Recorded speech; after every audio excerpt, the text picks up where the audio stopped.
मी आदिती समीर आपल्या या BPCC 112 या विषयाच्या शृंखलेत म्हणजे ऑर्गनायझेशनल बिहेवियर या विषयाच्या मराठी रूपांतरणाबद्दल आज थोडी चर्चा करणार आहोत. आज आपण या भागामध्ये संघटनात्मक वर्तनामध्ये संघटनात्मक प्रक्रिया ही चौथी पुस्तिका आहे. या चौथ्या पुस्तिकेतला धडा 11वा याचा विचार जास्त करणार आहोत. हा धडा आपल्याला ऑर्गनायझेशनल चेंज म्हणजेच संघटनात्मक बदल, अर्थात बदल हा शब्द अगदी तंतोतंत भाषांतराचा होतो, परंतु इथे परिवर्तन असा शब्द मी तुमच्याशी बोलताना वापरू इच्छिते. कारण संघटनात्मक बदल हा कुठल्या प्रकारचा असतो, काय पद्धतीने असतो, हे जेव्हा आपण अभ्यासतो तेव्हा आपल्या असं लक्षात येईल की काही प्रकारचं परिवर्तन इथे अपेक्षित असतं. आणि हे परिवर्तन सकारात्मक असेल तर आपल्या संघटनेला, संस्थेला त्याचा निश्चितच फार मोठा उपयोग हा होऊ शकतो. आणि म्हणून आपण इथे निश्चितच खूप जास्त याचा विचार करूया. चला तर मग आजचा विषय सुरू करूया. आजचा या भागाला सुरुवात करूया. संघटनात्मक प्रक्रियेच्या या पुस्तिका नंबर 4 मध्ये संघटनात्मक परिवर्तन किंवा बदल म्हणजेच ऑर्गनायझेशनल चेंज या भागामध्ये. आता या पुस्तिकेमध्ये जर तुम्ही पहिल्यापासून ऐकत आला असाल किंवा पहिल्यापासून हे भाग बघितले असतील तर निश्चितच तुम्हाला नक्की माहितीये की कार्यालयात किंवा कामाच्या ठिकाणी ज्या अतिशय महत्वाच्या अशा क्रिया आहेत या सगळ्या प्रक्रियांच्या अभ्यासाची ही पुस्तिका आहे, जिला संघटनात्मक प्रक्रिया असं आपण म्हणतोय. आणि यामध्ये 3 वेगवेगळे धडे हे आपल्याला अभ्यासाला दिलेले आहेत. त्यामध्ये पहिला आहे तो परिवर्तनाचा म्हणजे बदलाचा धडा. दुसरा आहे विकासाबद्दलचा धडा म्हणजेच ऑर्गनायझेशनल डेव्हलपमेंटचा. आणि तिसरा जो आहे तो आहे सकारात्मक संघटनात्मक वर्तन आपल्याला कसं निर्माण करता येईल आपल्या कर्मचाऱ्यांमध्ये याबद्दलची ही चर्चा. म्हणजे या तिन्ही धड्यांनंतर आपला हा विषय पूर्णत्वाला येईल. आजच्या या भागात आपण संघटनात्मक परिवर्तन म्हणजेच बदल याच्याबद्दलची जास्त चर्चा करूया. आता हे सगळं शिकण्याचं उद्दिष्ट काय बरं असेल तर आपल्या विद्यार्थ्यांच्या मनात या संकल्पना शिकल्यामुळे स्वतःच्या मनातही काही बदल घडतील का, तर निश्चितच. आणि म्हणूनच आपल्याला पहिल्यांदा बदलाची ही संकल्पना अभ्यासायची आहे. त्याच्या मागची जी प्रेरक शक्ती आहे त्याच्याबद्दलचा विचार करायचा आहे. आपण हे बदल नियोजन करून घडवून आणू शकतो का याचाही विचार आपण इथे करूया. आणि जर अनियोजित बदल घडले तर त्याला सामोरं कसं जाता येईल याची चर्चा इथे अपेक्षित आहे. यामध्ये या सगळ्या विषयाचा विचार करताना आपल्या असं लक्षात येईल की इथे काही सिद्धांत हे मांडले गेलेले आहेत. लेविनचा सिद्धांत आहे. आता नवीनच तुम्ही जर अभ्यास करायला घेतला असेल तर अगदी आत्ताच्या काळात किंवा अलीकडच्या काळामध्ये फिलिप कोटलर सरांनी पण याबद्दलचा एक नवीन सिद्धांत हा आपल्यासमोर मांडला आहे. म्हणजेच वेगवेगळ्या सिद्धांतांचा अभ्यास या संघटनात्मक परिवर्तनाच्या अभ्यासामध्ये आपल्याला निश्चित करता येईल. चला तर मग आजच्या या भागाला सुरुवात करूया. या धड्यामध्ये आपण जेव्हा टप्प्याटप्प्याने पुढे जातो तेव्हा आपल्याला विविध संकल्पना, व्याख्या, त्याच्या मागचा अर्थ हा समजून घ्यावा लागतो. म्हणजे संघटनात्मक परिवर्तनाचा किंवा बदलाची व्याख्या ही इथे महत्वाची ठरते.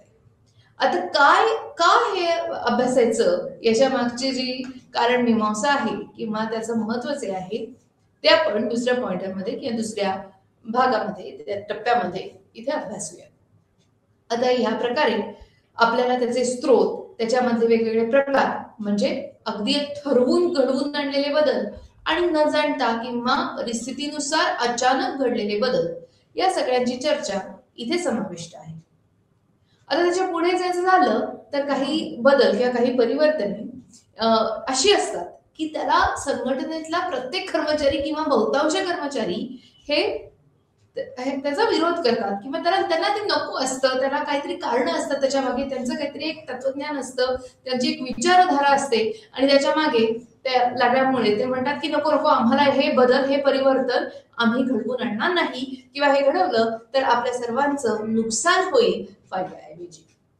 आणि या सगळ्या विचारधारेचा अभ्यास इथे अपेक्षितच आहे.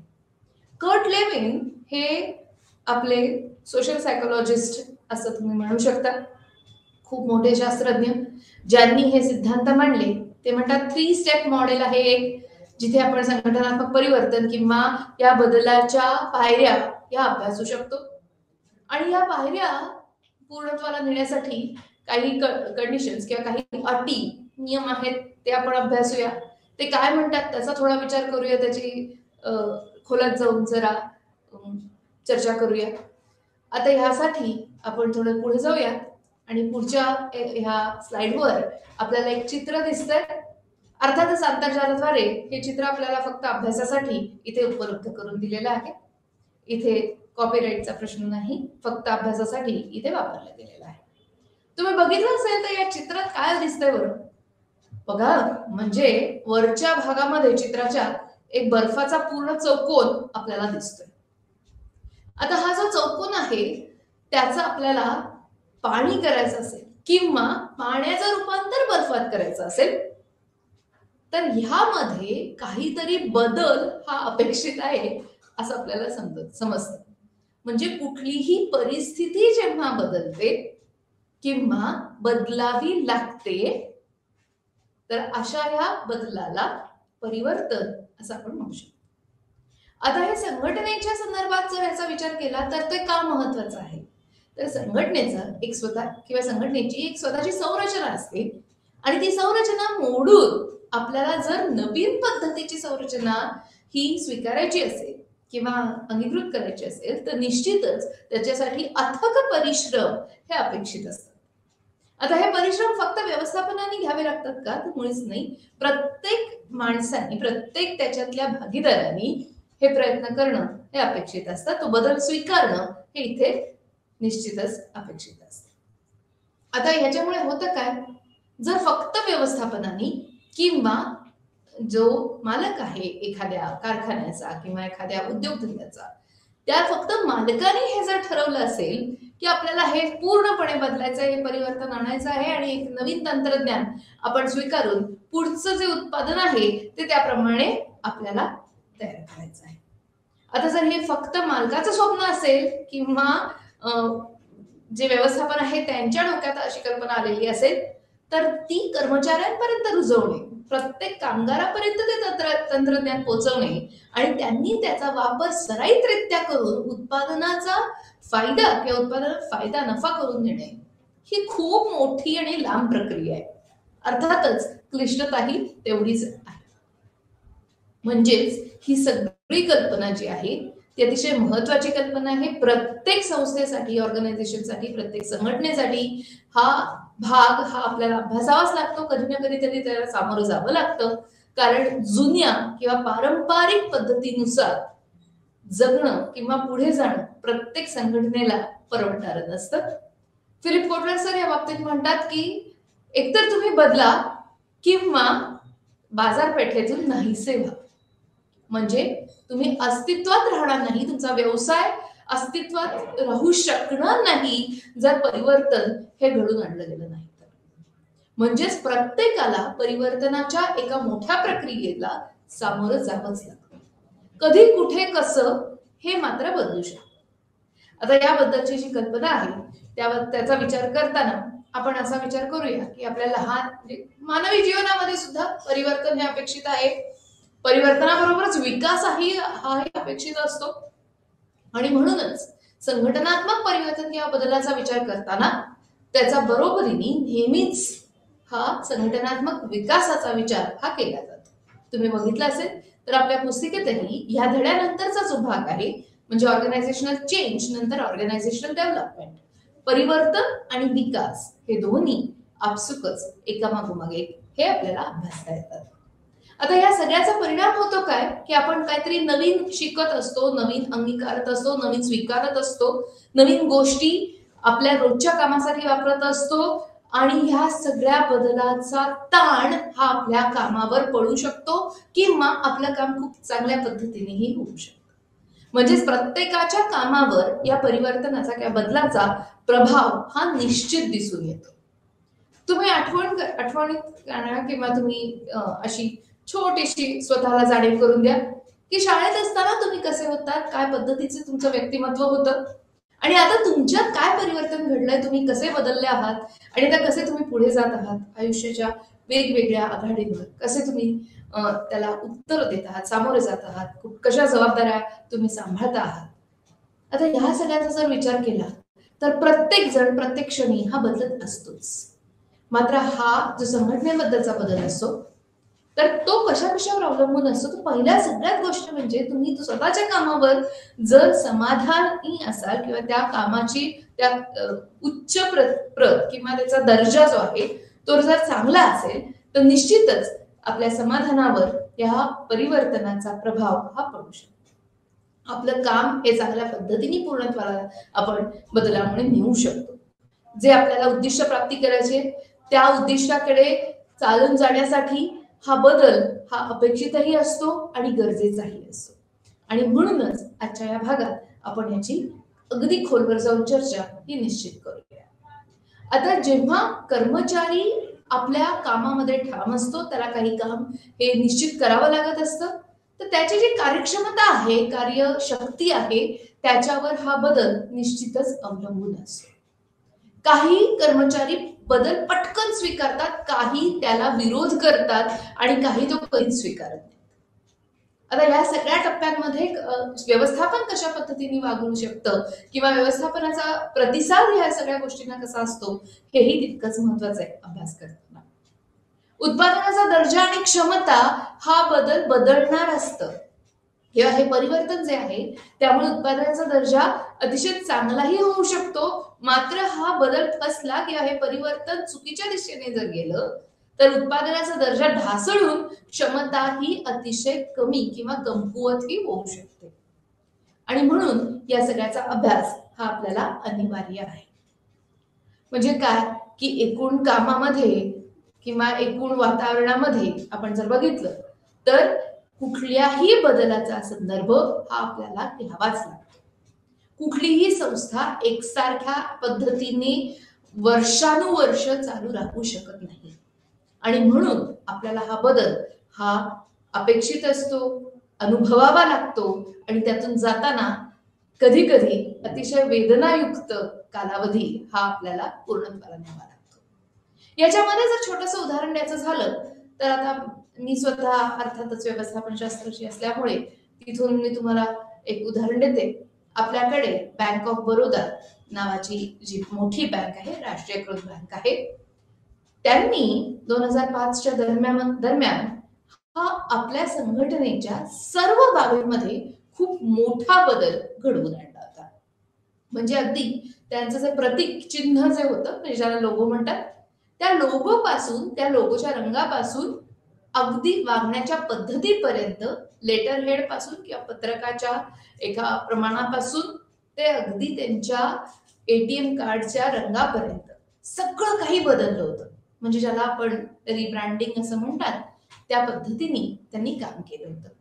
आता ह्या बदलासाठी त्यांनी काय बरं केलं, त्यांच्या सीईओनी किंवा डायरेक्टरनी 40,000 खूप चांगल्या मोठ्या ग्राहकांना आणि कर्मचाऱ्यांना स्वतः पत्र पाठवली, स्वतः सांगितलं की हा बदल का अपेक्षित आहे.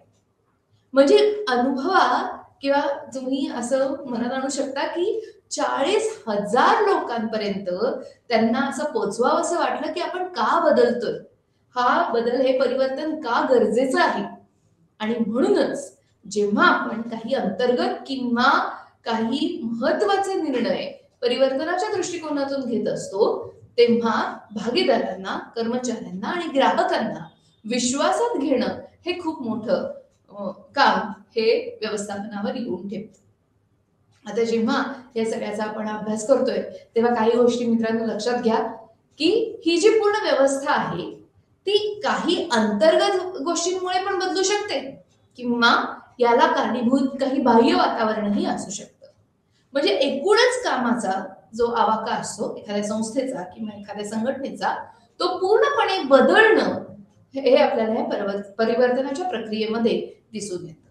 आता हे नेहमी चांगल्याच पद्धतीने होईल का, नाही. कधी कधी अतिशय वाईट असं परिवर्तन किंवा वाईट अशी हलाखीची परिस्थिती ही आपल्याला संस्थेसमोर उभी ठाकलेली ही दिसू शकते. म्हणजे जर परिवर्तन कर्त्याचे जे निर्णय असतात ते जर चुकीचे ठरले तर वाईट मार्गाने संस्थेची घौडदौड ही चालू राहील. आणि म्हणून ह्या भीतीपायी, ह्या अनिश्चिततेपायी काही कर्मचारी त्याचा विरोध हा ठासून करत असतात. आता हे बदल चांगले किंवा वाईट घडू शकतात असं जेव्हा आपण म्हणतो तेव्हा थोडक्यात असं लक्षात घेण्याची गरज आहे की हा जो बदल आहे, हा जे परिवर्तन आहे ते आत्ता असलेली स्थिती बदलणार आहे.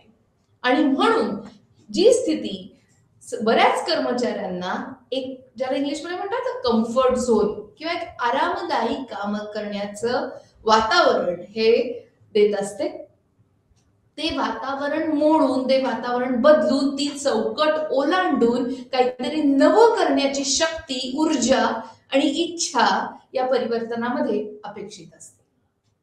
आता हे सगळं एकदम आपल्याला करता येईल का? नाही. त्यामध्ये बराच अभ्यास, पूर्व अभ्यास आपण असं म्हणू शकतो, संघटनेचा इतिहासही त्याला कारणीभूत ठरू शकतो, सध्याची स्थिती आणि त्याच्यात बदल का घडवून आणायला लागतायत त्या पद्धतीची परिस्थिती आणि तिचा अभ्यास, हे सगळं गरजेचं असतं. म्हणजे एखादा बदल किंवा एखादं परिवर्तन छोटंसं जरी असलं, थोडासा छोटासा काही भाग असला तरी सुद्धा त्याचा प्रभाव हा संपूर्ण संस्थेवर, प्रत्येक घटकावर हा मोठ्या प्रमाणात होऊ शकतो. म्हणजे बघा, जेव्हा बँक ऑफ बरोडानी आपलं प्रतीकचिन्ह बदलायचं म्हणजे लोगो बदलायचं ठरवलं तेव्हा प्रत्येक शाखेच्या प्रत्येक लेटर हेडवरचं किंवा परिपत्रकावरचं चिन्ह बदलणं हे अपेक्षित होतं. निव्वळ तेवढंच नाही, त्या कर्मचाऱ्यांच्या मनातल्या काही ज्या भीत्या असतात किंवा जी चिंता असते त्याला उत्तर देणंही व्यवस्थापनाला अनिवार्य ठरतं. चला मानाचं पुढे जाऊया. जेव्हा आपण संघटनात्मक बदल याचा जास्त विचार करतोय इथे, तेव्हा आपल्याला असं लक्षात येईल की बदल म्हणजे थोडक्यात एखादी परिस्थिती बदलणे, एखादी गोष्ट, एखादी चौकट ओलांडणे. आता ह्यामध्ये कुठल्या प्रकारचं परिवर्तन अपेक्षित आहे याचा जर आपण विचार केला तर लोकांमध्ये परिवर्तन म्हणजे लोकांच्या वर्तणुकीत परिवर्तन, वर्तनात परिवर्तन, बदल किंवा एखाद्या संरचनेत बदल घडवून आणणं हे अपेक्षित असतं. आता ह्यामध्ये काही ठिकाणी टेक्नॉलॉजी म्हणजे तंत्रज्ञान हेही बदलावं लागतं. खूप जुनं तंत्र, जुनं यंत्र हे आपल्याला जागतिकीकरणाच्या स्पर्धेमध्ये टिकवून ठेवण्यास जर अपयशी ठरत असेल तर निश्चितच नवीन तंत्रज्ञानाची जोड घेऊन आपल्याला पुढे जाणं हे भाग असतं. नाही तर आपण स्पर्धेमध्ये मागे पडून हे काळाच्या बाहेर फेकले जाऊ हे ओघाने चालेल. म्हणून लोक त्यांच्या विचारसरणीत, विचारधारेत हा बदल घडवून आणणं हे अपेक्षित असतं.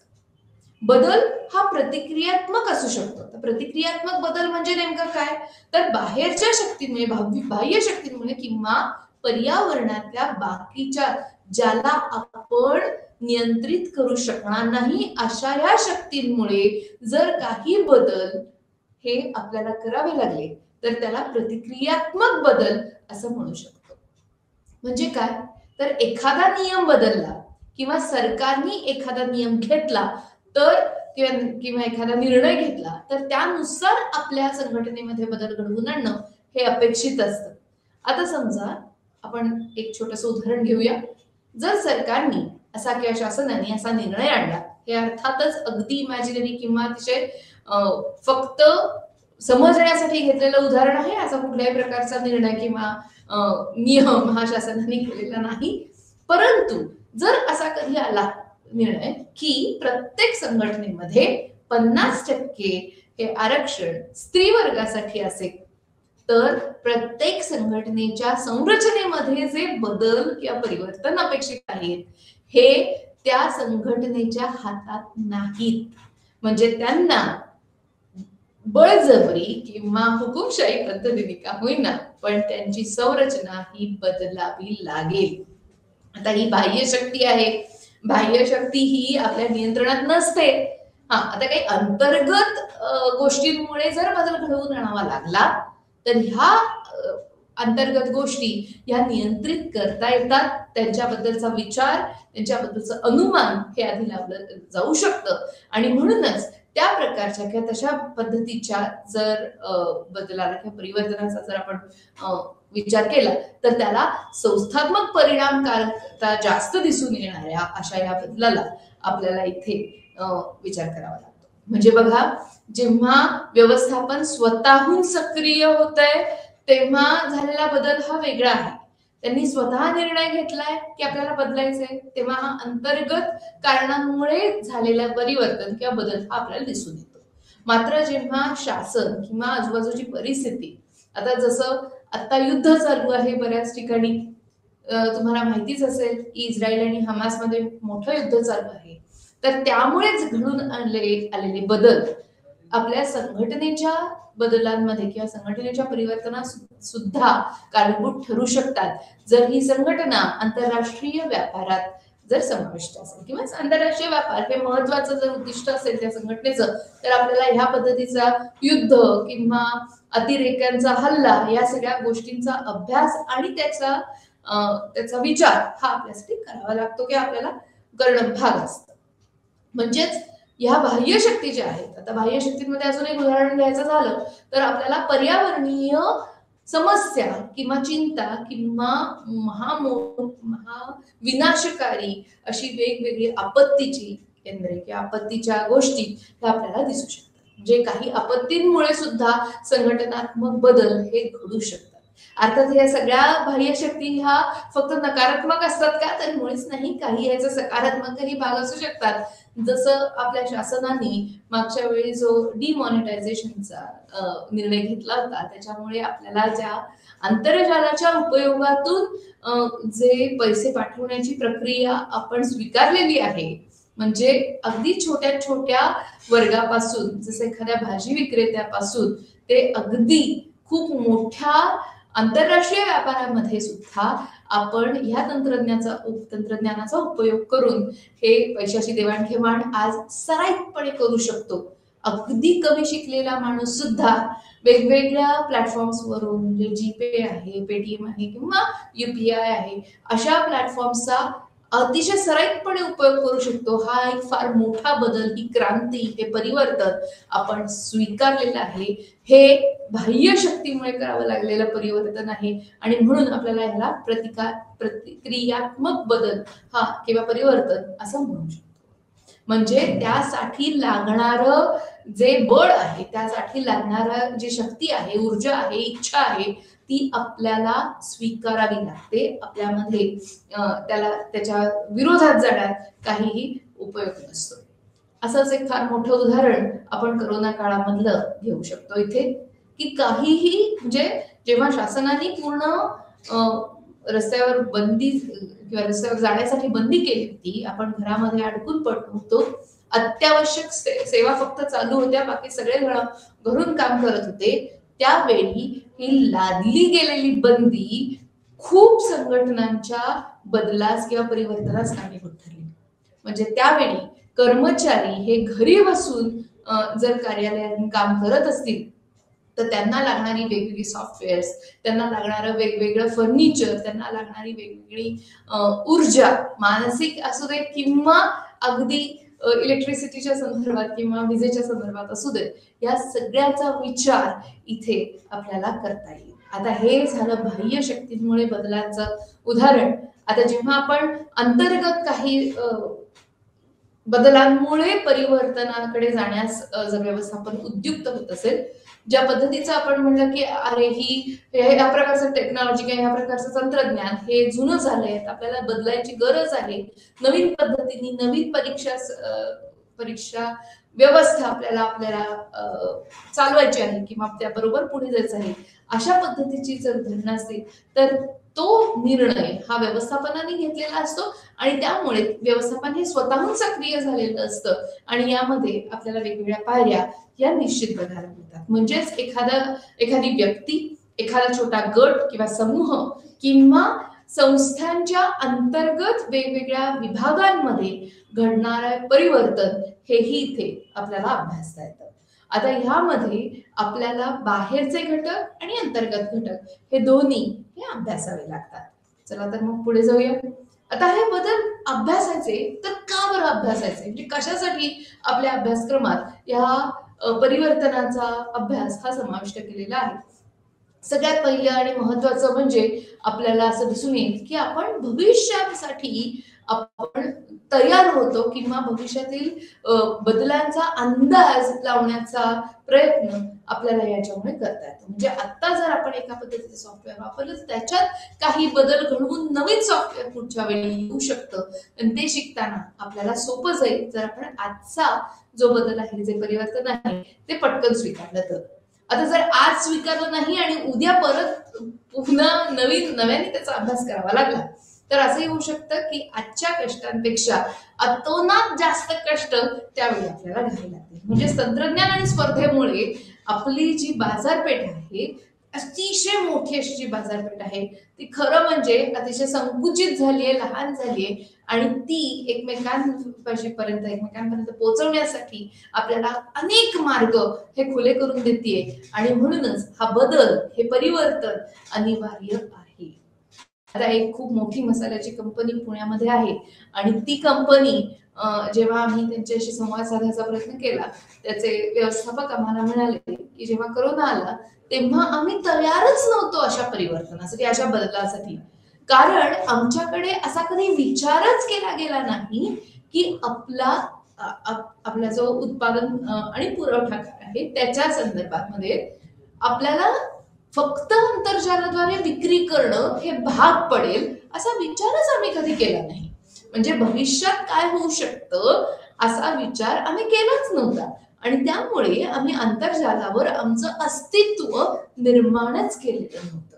आता अशा ठिकाणी काय होईल, तुम्ही तुमच्या ग्राहकापर्यंत पोहोचूच शकणार नाही आणि जर तुम्ही ग्राहकापर्यंत पोहोचला नाही तर तुमची जागा घ्यायला या जागतिक स्पर्धेत अनंत विविध संस्था आणि विविध तुमचे स्पर्धक हे आतुर असतात, हे लक्षात घेतलं पाहिजे. म्हणजे बघा, स्पर्धात्मक दबावांना आपल्याला बळी न पडता त्याच्यावर कुरघोडी करून पुढे जाता आलं पाहिजे, असं हे जागतिकीकरणाचे बाजारपेठ आपल्याला दिसते आणि म्हणून परिवर्तन हे अपेक्षित आहे, अनिवार्य आहे, त्याच्यातून कोणाचीही सुटका नाही असं आपण हे जरूर म्हणू शकतो. आता दुसरा आणखीन एक महत्वाचा भाग झाला, असं तुम्ही जर बघितलं असेल तर अगदी लहान मुलांपासून, म्हणजे शाळेत जाणाऱ्या मुलांपासून सगळ्यांपर्यंत, मोठ्या माणसांपर्यंत आज पर्यावरणीय संकटांची जाणीव जी आहे ती खूप मोठी वाढलेली आहे. म्हणजे आपण खूप गोष्टी इथे बदलतो आहोत. अगदी छोट्या छोट्या, जसं पाणी आहे, पाण्याच्या प्लास्टिक बॉटल्स आहेत किंवा अगदी टूथब्रश आहे, जर तुम्ही बघितलं तर फक्त पाण्याच्या बाटल्यांमुळे किंवा रॅपर्समुळे हे किंवा कव्हरांमुळे, वेष्टनांमुळे हे प्रदूषण वाढत नाहीये. तर तुम्हाला जर माहित असेल तर सगळ्यात जास्त प्लास्टिकचा कचरा हा टूथब्रशमुळे सुद्धा बघायला मिळालेला आहे. मग याच्यावर काय उपाय आहे, याच्यावर परिवर्तनाने आपण काय साधू शकतो, बदल काय करू शकतो, असं छोटंसं उदाहरण घ्यायचं झालं तर आपली जी भारतीय परंपरा आहे अगदी सोपी, की जिथे आपण कडुनिंबाची काडी ही दात स्वच्छ करण्यासाठी वापरतो, तर अशा प्रकारचे जर ब्रश, अशा प्रकारचे जर आपण बदल घडवून आणले किंवा उत्पादनामध्ये असे बदल घडवून आणले किंवा अशा प्रकारचं वेष्टन तयार केलं गेलं जे पर्यावरणाला हानिकारक नसेल, तर यामध्ये आपल्याला हे परिवर्तन किंवा हा बदल हा निश्चितच ग्राहकांच्या लक्षात आणून देता येतो आणि त्यामुळे आपल्याला जास्त ग्राहक हे मिळू शकतात किंवा आपल्याला लाभू शकतात.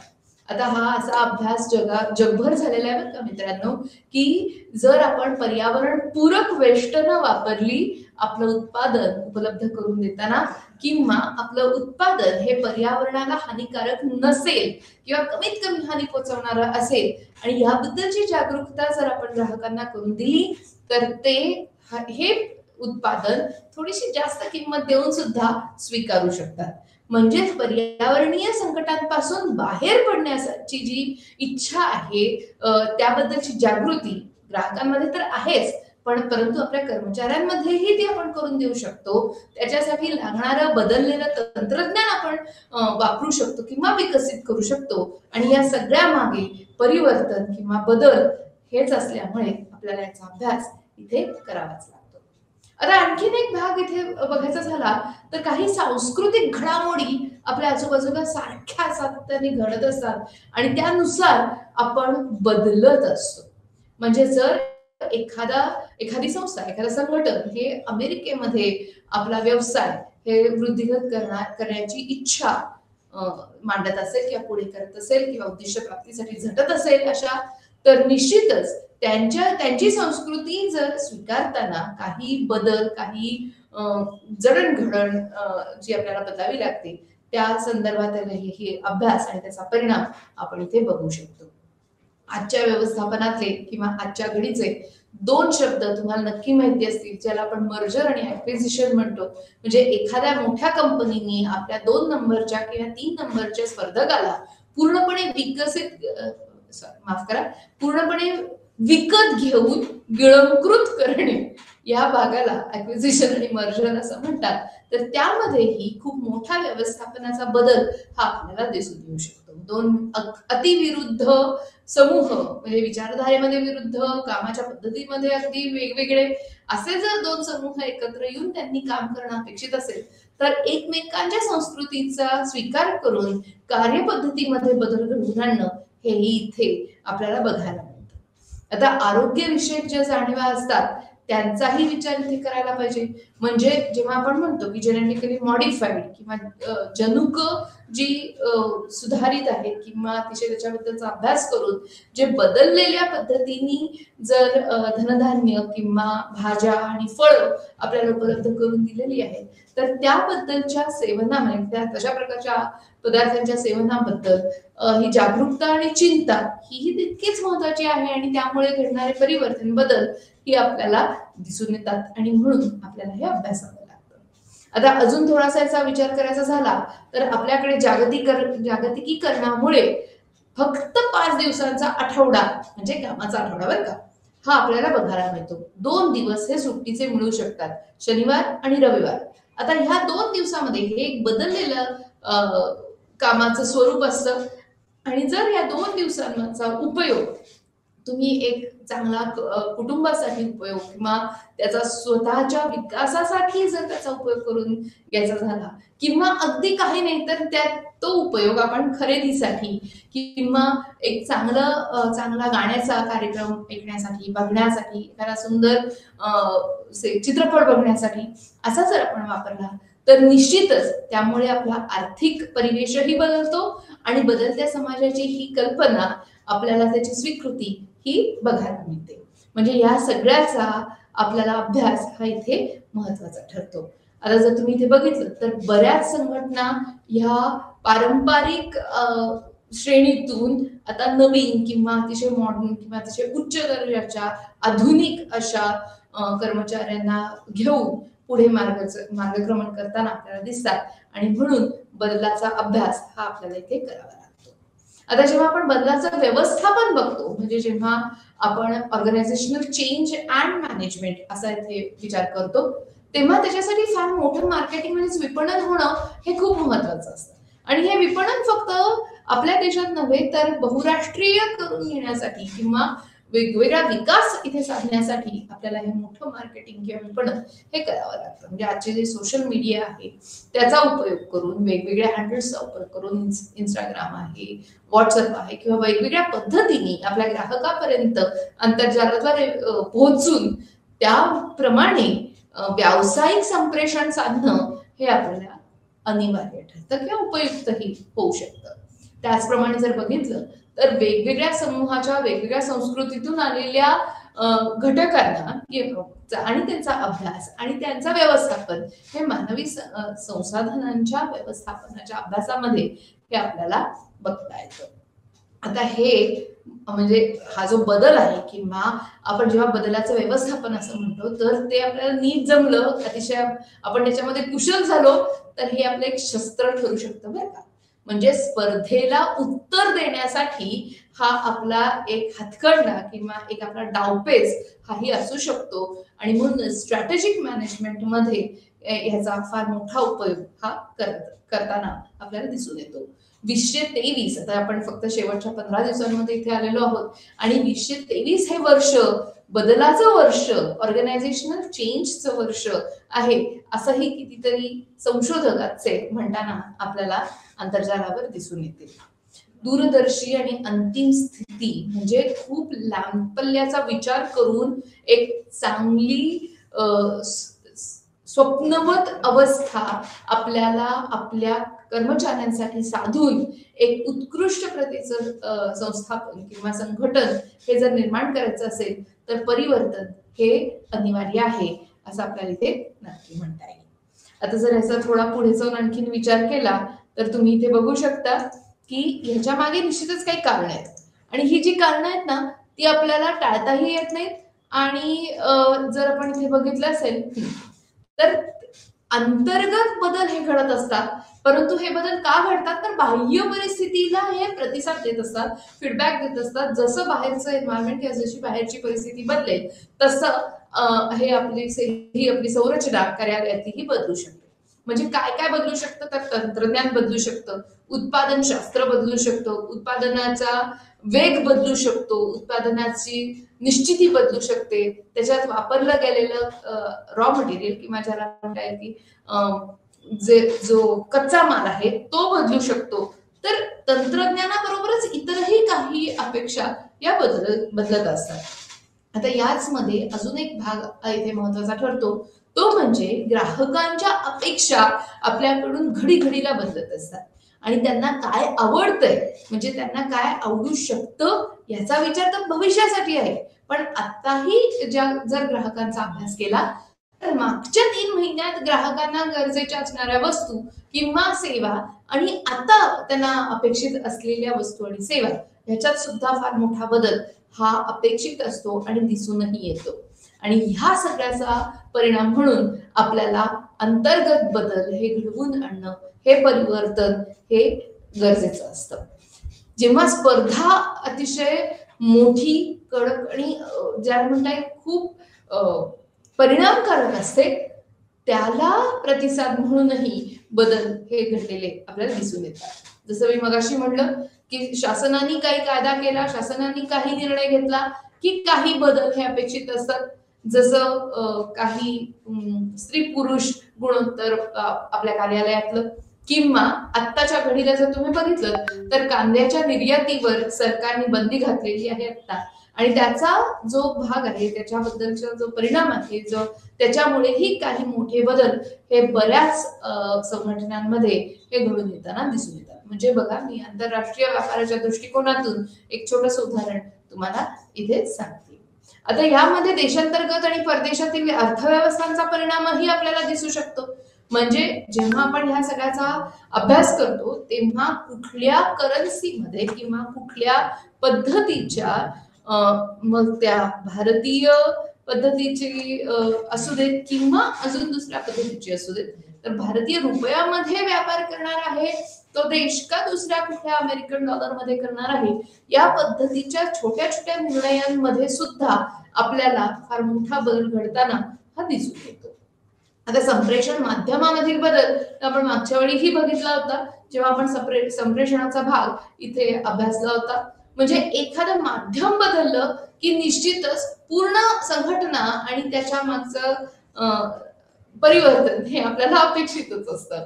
म्हणजे शेजारच्या टेबलावरच्या माणसाला किंवा अगदी शेजारच्या खोलीत बसणाऱ्या माणसाला व्यक्तीला अधिकाऱ्याला जर तुम्हाला जाऊन न सांगता अगदी औपचारिकपणे ईमेल करून जर संप्रेषण करावं लागत असेल तर निश्चितच ह्या पद्धतीच्या बदलाला आपल्याला सामोरं जावं लागतं.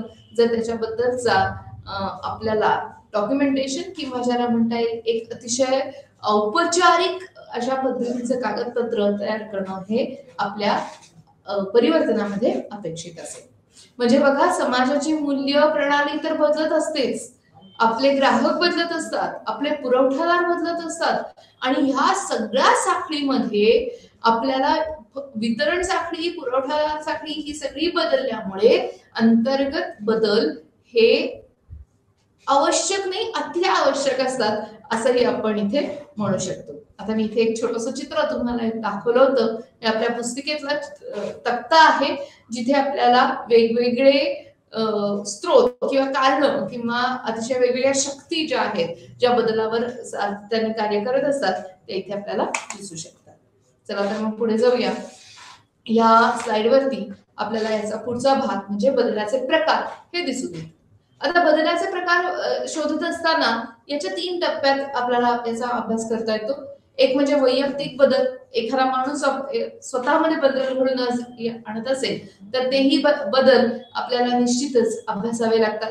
छोटासा ग्रुप असेल, छोटासा टीम असेल, छोटासा समूह असेल, त्यांनी जर निर्णय घेतला असेल की नाही आम्हाला बदलायचंय, आम्ही व्यवस्थित अशा पद्धतीनेच काम करणार आहोत, आतापर्यंत जरी आम्ही जुन्या पद्धतीने काम करत आलो असतो तरी आता इथून पुढे आपल्याला जर टिकून राहायचं असेल स्पर्धेत तर बदल हे घडवून आणलेच पाहिजे. तर तोही अभ्यास आपण इथे करू शकतो. आणि काही संस्थात्मक बदल म्हणजे जसं मी मागच्या वेळीही तुम्हाला उदाहरण दिलं की एखाद्या महाविद्यालयाचं विद्यापीठ होताना जे संस्थात्मक बदल घडवून आणले जातात किंवा घडलेले आपल्याला बघायला मिळतात, त्या बदलांचाही अभ्यास आपल्याला इथे निश्चित करता येतो.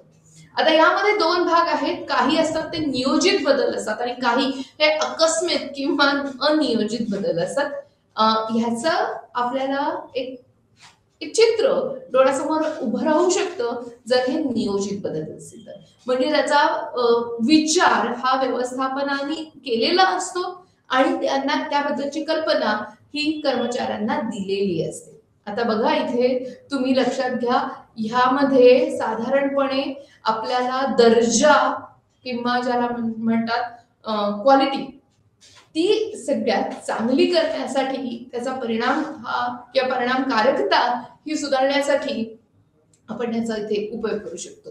हे जे नियोजित बदल असतात ते खूप प्रभावी असतात आणि त्याच्याबद्दलची एक स्वप्नपूर्ती जी असते ती इथे अपेक्षित असते. म्हणजे बघा कोणीतरी मग ते व्यवस्थापन असू दे किंवा फाउंडर मेंबर्स असू दे, म्हणजे मालक असू दे एखाद्या व्यवसायाचा किंवा एखादा छोटासा समूह असू दे, त्यांनी एक स्वप्न बघितलेलं असतं की हो माझी संस्था ही अशा पद्धतीने पुढे गेली तर खूप चांगला विकास हा आपल्याला साधता येईल. आणि यामध्ये सगळ्यांना एकवटून किंवा सगळ्यांच्या पाठिंब्याने पुढे जाणं हे अपेक्षित असतं.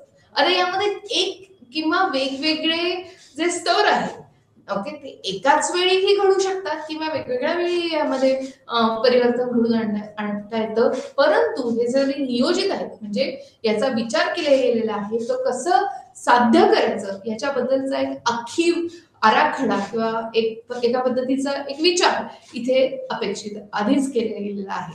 म्हणजे मानवी संसाधने कोणाला घ्यायचं नोकरीवर, कोणाला नाही घ्यायचं किंवा कुठले आपल्याकडे लोक आहेत, त्यांची कौशल्ये, त्यांचे गुण काय आहेत, या सगळ्याची कल्पना ही व्यवस्थापनाला असते.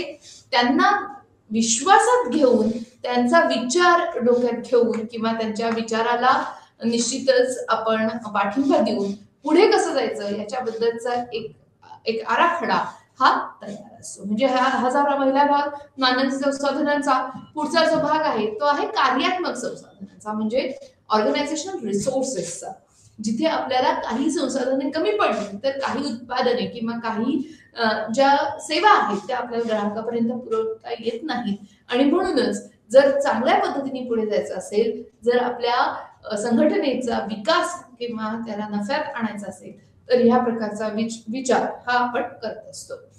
टेक्नॉलॉजी किंवा तंत्रज्ञान बदलणं हाही त्याच्यातला एक भाग असू शकतो किंवा आपल्या ऑर्गनायझेशनची किंवा संस्थेची ही क्षमता बदलणं. म्हणजे आधी 100 लोकांना सेवा पुरवणारी संस्था आता 500 लोकांना सेवा पुरवण्याची इच्छा ही मनात बाळगून आहे, असं जर असेल तर त्या पद्धतीचा एक नियोजित बदल हा इथे अपेक्षित आहे आणि आपल्याला तो साधता येतो.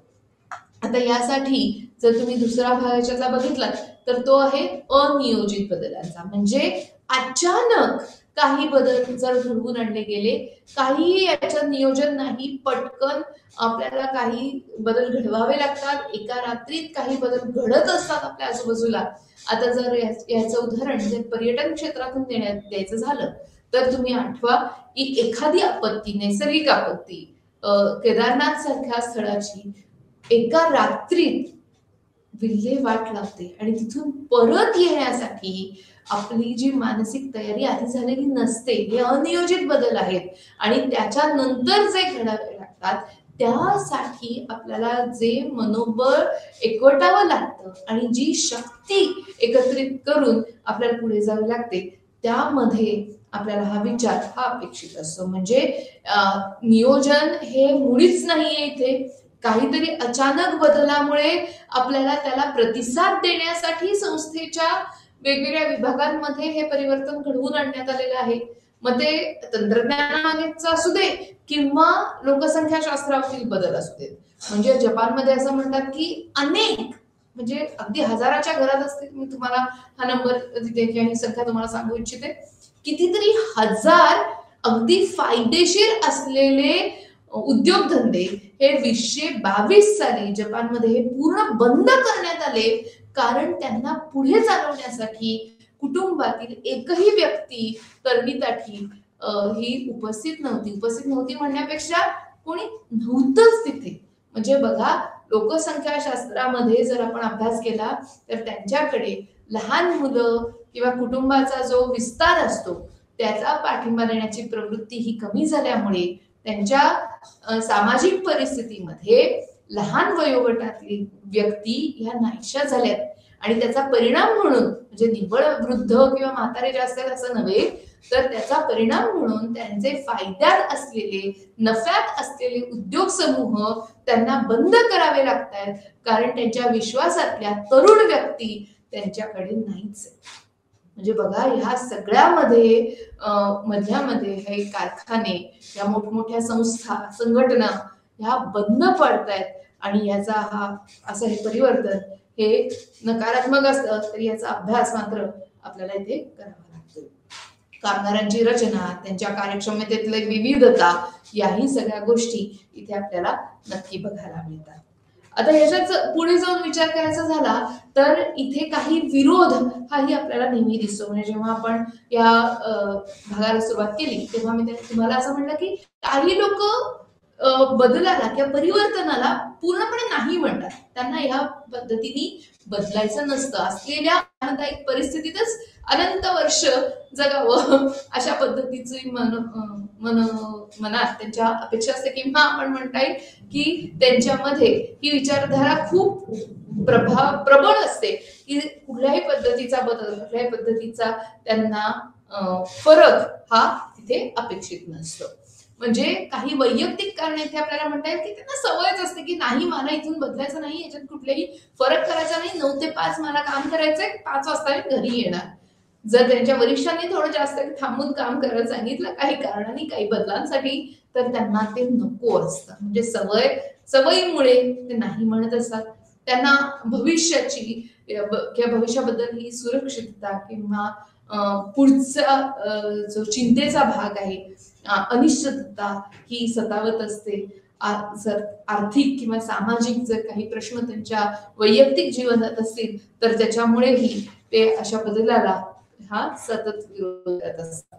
आता इथे जर संस्थात्मक बदलामध्ये जर आपण विचार करायचा झाला तर आपल्याला असं दिसून येईल की संरचनेमध्ये, म्हणजे स्ट्रक्चरल चेंजेस जे आहेत त्यामध्ये पुढे जाण्यासाठी इनर्शिया म्हणजे जडत्व हे आपल्याला बघायला मिळतं. जे आहे तसं चालू दे ना, काय फरक पडतोय, आपल्याला चांगला नफा आहे, अजून कितीतरी वर्ष असंच मिळत राहील, कशाला बदलायचं, हा जो भाग आहे त्या बदलांना नाकारून किंवा त्यांना झिडकारून, असं म्हणता येईल मराठी भाषेत अतिशय योग्य शब्द आहे हा, की त्यांना नकोय, हा फरक मुळीच आम्ही घडवून आणणार नाही, अशा पद्धतीचं जे जडत्व आहे, न बदलण्याची जी प्रबळ इच्छा आहे, याचा इथे आपल्याला अभ्यास करता येतो. म्हणजे आजूबाजूच्या परिस्थितीमध्ये होत असणारे बदल आणि त्यांच्याकडे दुर्लक्ष, हे कार्यकारण भाग आपल्याला इथे मांडता येतो. आता इथे पूर्ण टीम म्हणजे समूह सुद्धा पूर्ण निष्क्रिय असतो. काय बदलायचं त्यांना बदलू दे, आम्ही बदलणार नाही, आम्ही ज्या पद्धतीने जगतोय तसंच जगणार आणि असेच पुढे जाणार, कोणाला काय म्हणायचं ते म्हणू दे.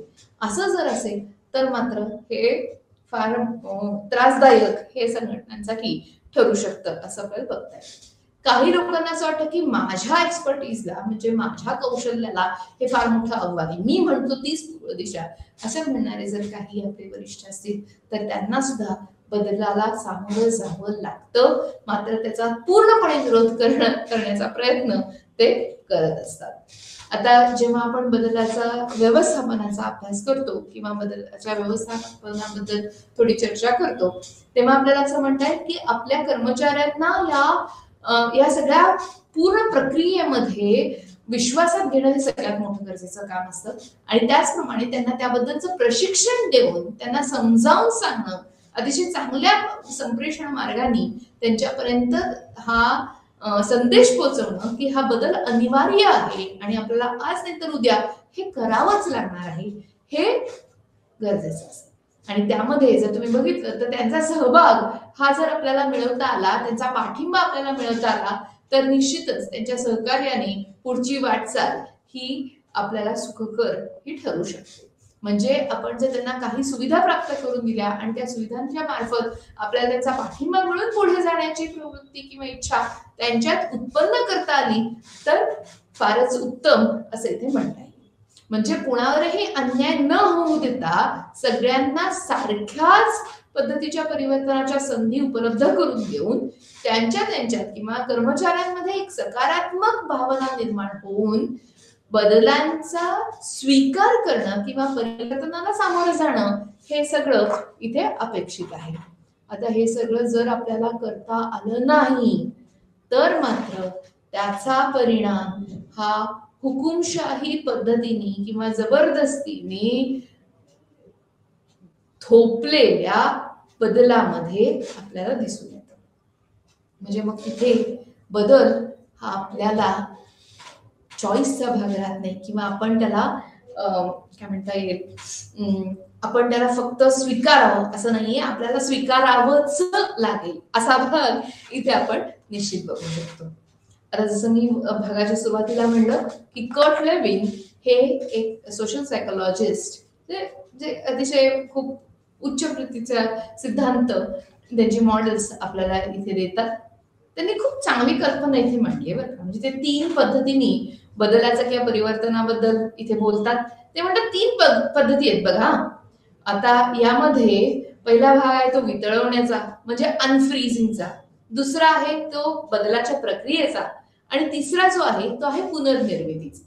आता हा सिद्धांत समजून घेण्यासाठी आपल्या पुस्तिकेत हे एक चक्राकार चित्र आपल्याला उपलब्ध करून दिलेलंच आहे, परंतु ही पद्धती अतिशय सोपी करून सांगण्यासाठी मी एक छोटासा इथे चित्राचा भाग दाखवी. आता जर तुम्ही इथे बघितलं तर तुम्हाला एक बर्फाचे चौकोन दिसत आहे. आता हे चौकोन अतिशय चांगले व्यवस्थित आहेत, उत्तम पद्धतीने इथे त्यांचं काम करतात असं तुम्हाला बघता येईल. पण आपल्याला या चौकोनाचा, या बर्फाचा जर बर्फाचा गोळा करायचा असेल तर म्हणजे बर्फ तर आहे पण त्या बर्फाचा गोळा करून त्याचा आनंद घेण्यासाठी आपल्याला काय बरं करावं लागेल, म्हणजेच या बर्फावर प्रक्रिया करावी लागेल, तेव्हाच त्याचा गोळा तयार होईल. पहिल्यांदा तो बर्फ कापून वितळवून किंवा त्याचे तुकडे करून बारीक चुरा करून त्याच्यात रंग किंवा त्याच्यावर एखाद्या गोड भागाचा किंवा जलाचा वापर करून आपल्याला त्याचं रूपांतरण बर्फाच्या गोळ्यात करावं लागेल. म्हणजे लेविन असं म्हणतात की आधीची जी परिस्थिती आहे ती विरघळवून टाका, ती नाहीशी करा, ती समूळ नष्ट करा, तेव्हाच तुम्हाला काही परिवर्तन घडवून आणून नवीन परिस्थिती उत्पन्न करता येईल, नवीन पद्धती अंगीकारता येईल. म्हणजे ह्या 3 टप्प्यातला जो भाग आहे ते असं म्हणतात की संस्थेला सध्याच्या परिस्थितीतून मुक्त करणे हा पहिला चरण किंवा पहिली पायरी आहे. दुसरी पायरी आहे की हा बदल तर आपल्याला घडवायचाच आहे, परंतु त्यासाठी काही प्रक्रिया करणं, हालचाल करणं हे उपयुक्त ठरेल किंवा उपयोगी ठरेल.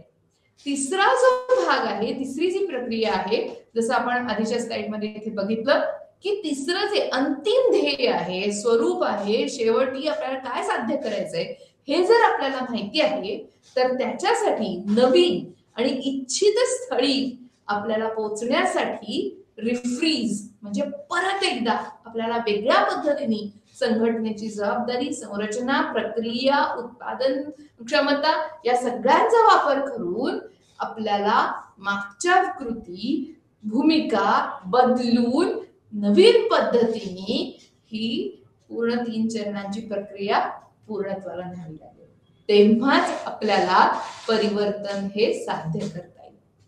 आता त्यांनी अजून एक विचार याच्यामध्ये मांडलाय आणि तो मांडला म्हणजे फोर्स फॉर चेंज आणि रेझिस्टन्स टू चेंजेस. म्हणजे काही घटक हे बदलावर किंवा परिवर्तनासाठी चांगल्या पद्धतीने काम करत असतात, धनात्मक सकारात्मक काम करत असतात, आणि काही जण नको म्हणजे नकारात्मक अशी ही प्रवृत्ती दाखवतात. आता हे दोन्ही घटक जर एकसारख्या बळाचे असतील तर तिथे परिवर्तन हे उद्भवणारच नाही. ते केव्हा उद्भवेल? जेव्हा विरोध हा कमी पडून नवीन पद्धतीच्या प्रक्रिया स्वीकारण्यासाठी आपण तयार होऊ तेव्हा. म्हणजे फोर्स फॉर चेंज हा जास्त झाला आणि विरोध कमी झाला की आपल्याला बदल हा घडून आलेला निश्चित दिसून येईल. लेनिनचा हा सिद्धांत नक्की लक्षात ठेवा. याच्यामध्ये आपल्याला परीक्षेसाठी हा आपल्याला नक्की तयार करेल.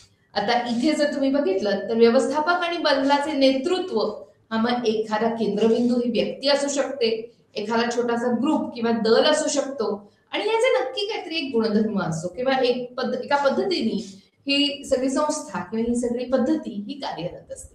ते धडाडीचे असतात, नवीन निर्णय घेतात, त्यांना दूरदृष्टी असते, त्यांना माहिती असतं की आपल्याला काय पद्धतीचं अंतिम ध्येय प्राप्ती करायची आहे. त्यामुळे वाटाघाटीच्या प्रक्रिया ते जरूर पूर्ण करतात, लोकांमध्ये जागरूकता निर्माण करतात, समजलं नसेल तर त्यांना समुपदेशन उपलब्ध करून देतात.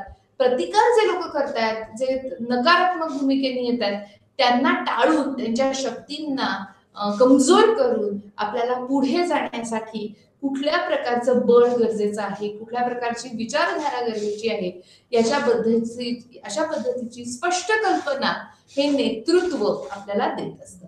आता हे नेतृत्व म्हणजे एक व्यक्तीच प्रत्येक वेळी असेल का? मुळीच नाही. काही विशेष कार्यदल किंवा छोटासा ग्रुपही हा असू शकतो. व्यवस्थापनाच्या अति उच्च स्तरावरच तो प्रत्येक वेळी असेल असंही काही नाही. वेगवेगळ्या स्तरांवरूनही हे अशा पद्धतीचे बदल हे घडवून आणले आपल्याला दिसू शकतात. आता ह्या भागामध्ये जर बदलाच्या प्रक्रियांचा आपण अभ्यास केला तर तुम्ही हे निश्चितच अभ्यासू शकता की आपल्यामध्ये आपल्या बरोबर आपल्याला पाठिंबा देणारे कोण व्यक्ती आहेत आणि त्यांची वचनबद्धता जर आपल्याला मिळाली की हो आम्ही नक्की काम करू, आपल्याला बदलायचंय, हा बदल गरजेचा आहे, हे परिवर्तन जर आपण आपसूक अंगीकारलं तर आपण सगळेजण निश्चित पुढे जाऊ शकू. अशा पद्धतीचा विचार जर आपल्याला आपल्या कर्मचाऱ्यांमध्ये आणता आला, त्यांच्या अडचणी लक्षात घेता आल्या आणि त्यावर मात करून पुढे जाण्याची प्रणाली जर आपण तयार करू शकलो तर निश्चितच आपल्याला हे उद्दिष्ट प्राप्तीसाठी हे चांगल्या पद्धतीने उपयोगी पडतं. आता ह्या सगळ्यासाठी अथक प्रयत्न आणि संवाद हे तर अतिशय गरजेचंच आहे, परंतु ह्यामध्ये ह्या बदलांनंतर त्याच बदलांसाठी झटणारे लोक कित्येक वेळा ती जबाबदारी नवीन पिढीकडे सुपूर्द करून त्याच्यातून निवृत्त होतानाही आपल्याला दिसून येतात. म्हणजे बघा, टाटा समूहाच्या नवीन खांद्या नेतृत्वाकडे पूर्ण टाटा समूहाची जबाबदारी सोपवून रतन टाटा सर कुठल्या पद्धतीने त्यांना मार्गदर्शन करतायत याही पद्धतीचा विचार आपल्याला या बदल प्रक्रियेच्या पायऱ्या समजून घेताना करता येईल. म्हणजे बदल कायम राहील याची तर खात्री घ्यायची आहे, परंतु त्या सगळ्यासाठी काय पद्धतीची काय प्रकारची आवश्यकता आहे तेही आपल्याला इथे बघावं लागतं. म्हणजे सहकार्य, अंमलबजावणी आणि यशस्वी हस्तांतरण या सगळ्याची खात्री इथे आपल्याला निश्चित करून घेता येईल. अर्थातच या सगळ्यासाठी नैतिक मानकं ही गरजेची आहेतच. विश्वास म्हणजे ट्रस्ट आणि आत्मविश्वास म्हणजे कॉन्फिडन्स, या सगळ्याच बरोबर आपल्याला नम्रता ही तितकीच गरजेची असते. प्रत्येक प्रक्रियेचा आदर करून ती आत्मसात करून आपल्या नेतृत्वाला पाठिंबा देणं हे इथे अपेक्षित असतं. म्हणजे बहुआयामी आणि निपुण असे हे चेंज एजंट म्हणजे ज्याला म्हणता येईल परिवर्तनकार, ज्या किंवा परिवर्तन करते जे असतात त्यांना निश्चितच ही अखंड जबाबदारी दिलेली असते. त्याच्यातनं ते वेगवेगळी आव्हानं पेलत असतात, त्याच्याबद्दलची बक्षिसं मिळवण्यास उत्सुक असतात आणि त्याच्यातलं समाधान हे त्यांना निश्चितच पुढे जाण्यास हे ऊर्जा देत असतं. याबरोबरच आजचा हा भाग मी इथेच संपवते.